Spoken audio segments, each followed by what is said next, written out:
ليه كتير من الستات بتفتكر التفاصيل لكن كتير من الرجالة بتفتكر الموقف؟ ممكن أسألك سؤال؟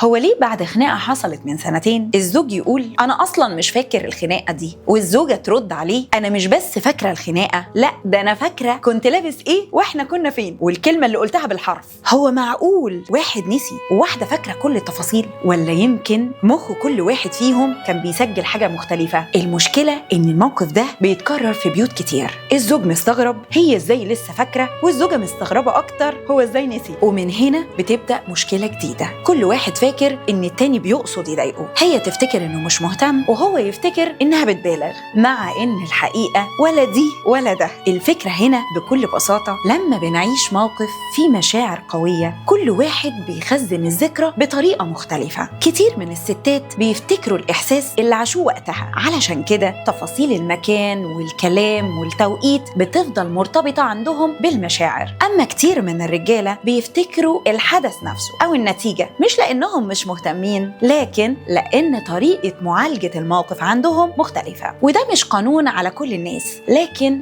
بنشوفه كتير في العلاقات. فين المشكلة هنا؟ المشكلة هنا مش إن واحد بيفتكر والتاني بينسى، المشكلة إن كل واحد بيفسر ده بطريقة غلط. هي تقول يعني أنا مش مهم عنده، وهو يقول هي ليه بتتكلم في اللي فات، وفجأة بدل ما يحاولوا يفهموا بعض كل واحد يبدأ يدافع عن نفسه. طيب ايه الحل؟ الحل هنا بدل ما تقول ازاي لسه فاكرة، قول واضح ان الموقف ده وجعك بجد، احكي لي ايه اللي فضل معاكي منه. ولو انتي مكانها بدل ما تقولي انت ناسي يبقى مش فارق معاك، قولي انا مش زعلانة انك نسيت، انا زعلانة ان الاحساس ده فضل جوايا لوحدي. شوفوا الفرق، احنا هنا بنتكلم عن المشاعر مش عن الذاكرة. يمكن المشكلة عمرها ما كانت ان حد فيكو ذاكرته اقوى، لكن إن كل واحد كان بيتكلم عن حاجة والتاني كان بيرد على حاجة تانية خالص. رسالتي ليكم قبل ما تقول انتي اوفر، اسأل نفسك هو يا ترى اللي قدامي فاكر الموقف ولا لسه حاسس بوجعه؟ لأن أوقات الناس مش بتحتاج حد يقنعها عشان تنسى قد ما بتحتاج حد يفهم هي ليه لسه فاكرة. النهاردة اسأل شريك حياتك سؤال واحد،